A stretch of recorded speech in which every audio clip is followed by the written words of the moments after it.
Bonjour tout le monde, j'espère que vous allez bien, que vous êtes en forme. Le marché, lui, va mieux. On a un certain appétit pour le risque qui revient et qui profite notamment à la livre. Et la livre qui bénéficie aussi de commentaires de membres de la BOE, donc la Bank of England, notamment le chef économiste, ainsi que Catherine Mann, qui est une des membres de la Banque d'Angleterre, qui ont dit en gros que il allait falloir accélérer le rythme de la hausse des taux. On a un petit peu le même commentaire de la part de la Banque d'Australie cette nuit. Donc, les banques centrales vont encore plus loin et sont toujours un petit peu en retard par rapport à l'inflation. Euh, et on sent bien qu'elles veulent rattraper ce retard et ça risque d'être au détriment de la croissance.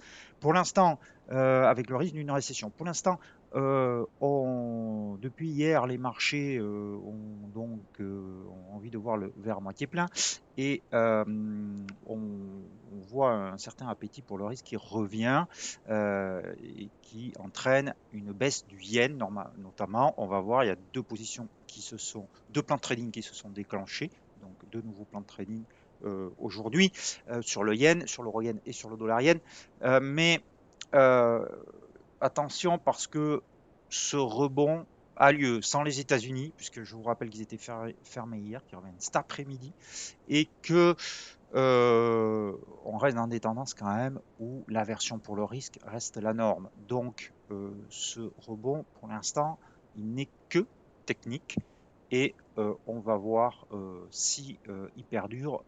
Mais comment dire, mon petit doigt me dit que on pourrait aller sur les indices plus bas, retester en tout cas les bas annuels, chose qu'on n'a pas encore fait avant de vraiment entrevoir un rebond. Donc quand même prudence.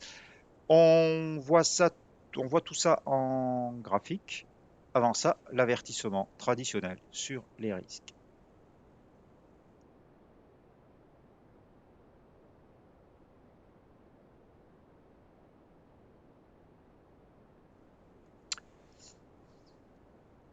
Voilà donc le dollar, vous voyez, qui a un petit peu dormi hier, normal, hein, les Américains étaient pas là, donc c'est pas là-dessus qu'il y a eu de l'action sur l'indice dollar.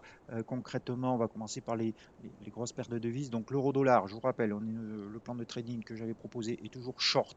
On n'a toujours pas, on est toujours dans un rebond, mais un rebond qui me semble pour l'instant timide, en plus avec une mèche haute hier, enfin une mèche haute aujourd'hui, pardon. Pour l'instant, bien sûr, on verra si ça reste comme ça ce soir. Mais on reste sous l'oblique baissière qui sert, je vous le rappelle, de, euh, de stop loss en clôture. Donc, alors, ça correspond aussi à un 0,642 qui pourrait se transformer par une droite de polarité. Donc, tant qu'on reste sous un 0,642, on reste short. Pour l'instant, c'est assez simple finalement. Sur le câble, donc, le câble qui a rebondi, mais malgré ses commentaires très hawkish, très restrictifs, très agressifs, euh, on a quand même un rebond qui est extrêmement timide. Vous voyez hier cette toute petite bougie verte et aujourd'hui cette bougie qui était bien haussière et qui est en train de se transformer en marteau inversé. Euh, donc sous la moyenne mobile à 13 périodes. Donc euh, pour l'instant, ce rebond, il pourrait faire assez pchit assez rapidement. Euh, donc, ceux qui sont short câble, puisque je vous avais dit que soit vous étiez short Eurodol, soit short câble, vous pouvez rester short câble, puisque apparemment, malgré des commentaires très hawkish, on n'a pas de rebond significatif. Même chose sur le dollar australien. Alors, le dollar australien, les choses sont en train de changer un petit peu. C'est une devise qui est très sensible à la hausse des matières premières et aussi à la croissance mondiale. Euh, donc, malgré le ton restrictif, agressif de la Banque d'Australie, on voit bien que les opérateurs maintenant ne retiennent ou accordent plus d'importance à sa sensibilité à la croissance mondiale et au risque de récession qui se précise, plutôt qu'à la politique interne monétaire de la Banque d'Australie. Donc là encore, euh, toujours short plutôt sur l'OSI en tenant compte donc de ces facteurs. On va, nous avons vu parmi les principaux, on va aller voir le kiwi puisque nous sommes dans les antipodes. Donc je vous rappelle qu'on a aussi une position short sur le kiwi. On est toujours sur la moyenne mobile 13 périodes, donc il n'y a pas lieu pour moi de changer cette position short en gardant le stop loss comme indiqué sur le tableau qu'on verra tout à l'heure. Sur donc positions, les plans de trading qui se sont déclenchés, nous avons l'euro-yen, pardon, l'euro-yen. Je vous avais dit hier que si on clôturait au-dessus de la bougie de vendredi, on pouvait se mettre long. Donc, c'est le cas. Euh, on a clôturé à 142,10. Alors moi je suis rentré qu'à 142,15. Bon, parce que je l'ai un peu loupé la clôture hier. Mais aujourd'hui, ça se passe très bien. Donc, le stop se place sous 140. On le verra tout à l'heure. Le premier objectif, c'est un objectif assez proche puisque c'est un retour sur le dernier sommet de marché, donc au-dessus de 140, on le verra tout à l'heure. Et l'objectif final, c'est 149,57. 150 pour ce qu'ils veulent, mais 149,57, je préfère les seuils techniques, comme vous le savez, parce que ça correspond à un plus haut ici de 2015 et une droite de polarité. Donc pour moi, on va dire 149,50 pour l'objectif final. Donc on sortirait en deux fois de la position. Même chose sur le dollar yen. Alors le dollar yen, on vient juste de le casser. Alors, pour le coup, c'est quasiment en direct puisque je vous avais dit hier, si on revenait au-dessus de 135,60, on pourrait rentrer long. Donc on est au-dessus. Pour ma part, c'est 135,70. J'ai un peu loupé le 60 aussi, mais c'est pas grave, hein, parce qu'on a des objectifs tellement hauts qu'on n'est pas à 10 pips près. L'objectif, c'est le seuil psychologique. Alors là, on peut avoir débat. Personnellement, je retiens ce seuil psychologique, mais il ne correspond pas à grand-chose et il se peut qu'il n'arrête pas du tout la hausse du dollar yen. Donc ça, c'est à vous de voir si vous voulez garder cet objectif assez proche ou si vous préférez euh, prendre, accompagner le trade si d'aventure il franchissait 140 facilement. Le deuxième objectif se situe à 147,63, ça correspond au plus haut de août 1998. Donc pareil, j'aime bien sortir en plusieurs fois, ça c'est à vous de voir. Donc 147,60 pour le deuxième objectif, je sortirai en deux fois sur cette paire de devises.